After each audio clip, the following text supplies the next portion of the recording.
안녕하세요. 저는 김민석이라고 합니다. 올해 53살이고 어제 제가 15년간 꾸려온 사업체의 셔터를 마지막으로 내렸습니다. 그날 밤은 참 길었습니다. 사무실 책상에 앉아 마지막 재고를 정리하고 있는데 휴대폰이 계속 울렸어요. 채권자들이었죠. 받을 수도 없고 끊을 수도 없어서 그냥 진동만 느끼며 앉아 있었습니다. 형광등이 깜빡거리던 사무실에서 혼자 포장지 더미와 영수증을 정리하다 보니 문득 32에 처음 이 일을 시작했던 그때가 떠올랐어요. 그땐 실패라는 게 이렇게 조용하고 무겁게 오는 줄 몰랐습니다. 직원들에게는 며칠 전 미리 말했어요. 다들 묵묵히 고개만 끄덕이더군요.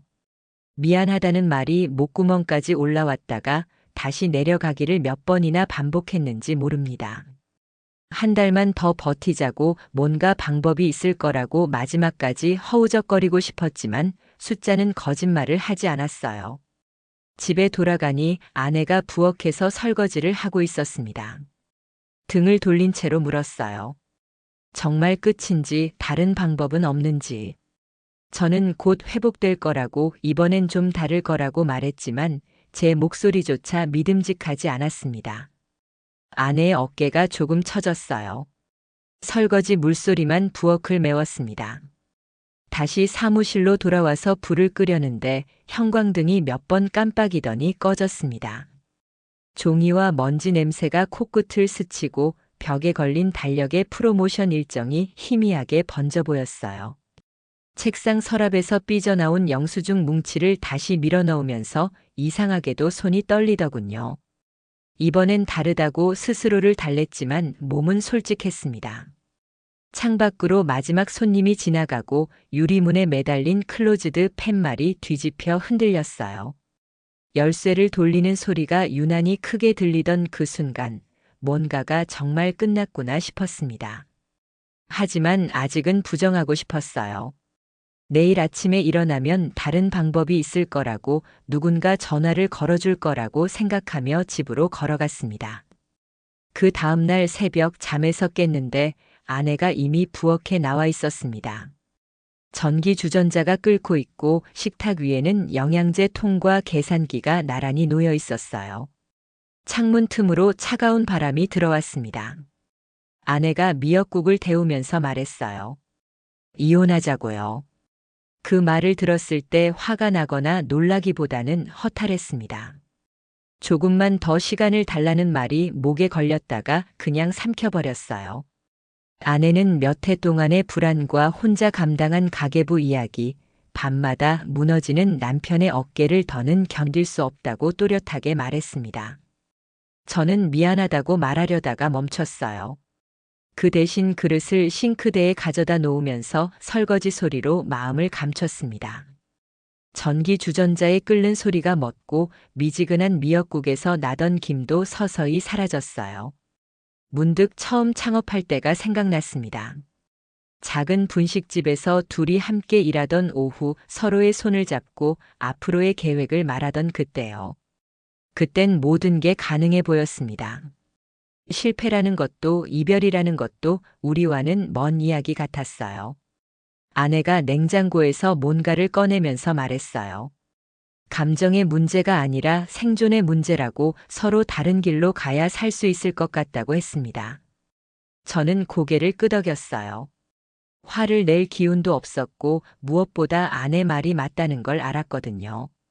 냉장고에 붙어 있던 가족 사진을 보니 우리가 언제부터 이렇게 지쳐 보였는지 궁금했습니다. 사진 속에서도 억지로 지은 듯한 웃음이 보였어요. 잘 지내라는 인사를 하려다가 그냥 입을 다물었습니다.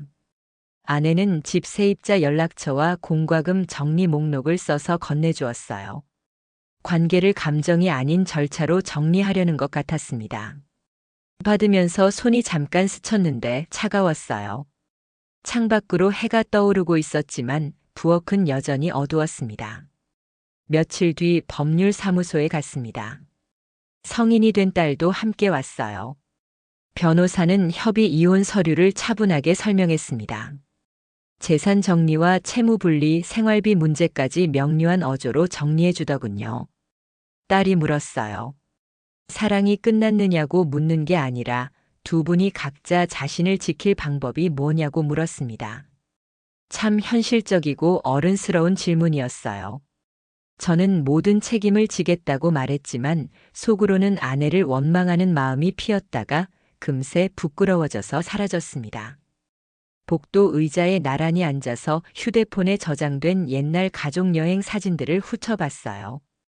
바닷가에서 찍은 사진, 놀이공원에서 웃고 있는 모습들이 스쳐 지나갔습니다. 그때는 정말 행복했는데 언제부터 이렇게 된 걸까요? 웃음과 침묵이 번갈아 흘렀어요. 서명은 2줄에 날짜는 오늘로 써달라는 변호사의 안내가 감정의 높낮이를 평탄하게 만들었습니다. 펜을 들고 잠시 망설였어요. 창밖을 보면서 우리가 실패한 건지 아니면 그냥 모양을 바꿔서 살아가는 건지 속으로 물었습니다. 딸이 각자의 상담 예약표를 휴대폰으로 사진을 찍어서 보내주었어요. 처음엔 회의적인 표정이었는데 조금씩 안심하는 기색을 보였습니다. 아마 부모가 각자 도움을 받으며 살아갈 계획을 세우는 게 다행스러웠나 봅니다. 서류에 사인을 하고 나니 이상하게도 후련했어요. 끝이라는 게 이렇게 조용하고 깔끔할 수도 있구나 싶었습니다. 아내와 악수를 했는데 오랜만에 따뜻한 손길이었어요. 서로 잘 지내자고 말했습니다. 법률사무소를 나오면서 딸이 말했어요. 이제부터 각자 건강하게 살아보자고 만나더라도 과거를 캐묻지 말고 현재만 나누자고 했습니다. 저는 고개를 끄덕이며 딸의 어깨를 한번 토닥였어요. 우리 딸이 언제 이렇게 어른이 되었는지 기특하면서도 미안했습니다. 일주일 후 결혼해서 살던 집을 비우는 날이 왔습니다. 친구이자 한때 동업자였던 성우가 트럭을 몰고 와서 도와주었어요. 거의 모든 짐을 내보내고 나니 거실 한가운데에 마지막 상자 하나가 남아 있었습니다.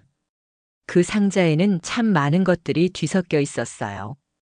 가게 첫 매출표, 딸이 어렸을 때 그린 그림, 아내와 주고받던 메모들, 휴대폰 충전기까지 온갖 것들이 담겨 있었습니다. 하나씩 꺼내보다가 문득 이상한 기분이 들었어요. 이 모든 게 정말 끝난 건가 싶었습니다. 성우가 상자를 들면서 말했어요. 이제 몸부터 챙기라고 다시 시작하려면 기초부터 단단히 다져야 한다고 했습니다. 그 말을 듣고 처음으로 크게 숨을 내쉬었어요.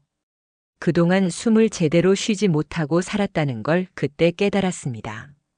복도로 나가는데 형광등이 느리게 켜졌어요. 이웃 할머니가 지나가시면서 어디 가시냐고 물어보셨는데 어색해서 고개만 숙였습니다. 뭐라고 대답해야 할지 몰랐거든요. 이혼했다고 말하기엔 너무 무거웠고 이사한다고 하기엔 뭔가 부족했어요. 빈 거실로 다시 돌아가니 벽에 못자국만 촘촘히 남아 있었습니다. 커튼을 걷자 오후 햇살이 들어오면서 먼지들이 기울어져 떨어졌어요. 신혼초에 벽지를 고르던 기억이 떠올랐습니다. 그때는 어떤 색이 좋을지, 어떤 무늬가 예쁠지 한참을 고민했는데 최근 몇 년간은 벽지가 얼마나 낡았는지도 모르고 살았어요. 현관문 손잡이를 마지막으로 잡았을 때 체온이 서서히 식어가는 게 느껴졌습니다. 잘 지내라는 말을 속으로 여러 번 반복했어요. 집에게 하는 인사였는지 아내에게 하는 인사였는지 모르겠지만 계속 그 말만 맴돌았습니다. 트럭이 멀어지자 텅 빈 집의 잔향이 귀에 맴돌았어요. 바닥을 한번 손바닥으로 쓸어내렸습니다. 차가운 마루의 감촉이 과거와의 작별을 물리적으로 확인시켜 주었어요. 원룸으로 향하는 버스 안에서 창밖을 보는데 모든 게 낯설면서도 새로웠습니다. 새 원룸에서 첫 밤을 보내고 나서 구직 사이트를 뒤져봤습니다. 나이와 경력을 감안하면 선택지가 많지 않았어요. 결국 새벽 배송 일자리에 지원했습니다. 자존심이 상하지 않는다면 거짓말이겠지만 현실적으로 당장 필요한 건 수입이었어요.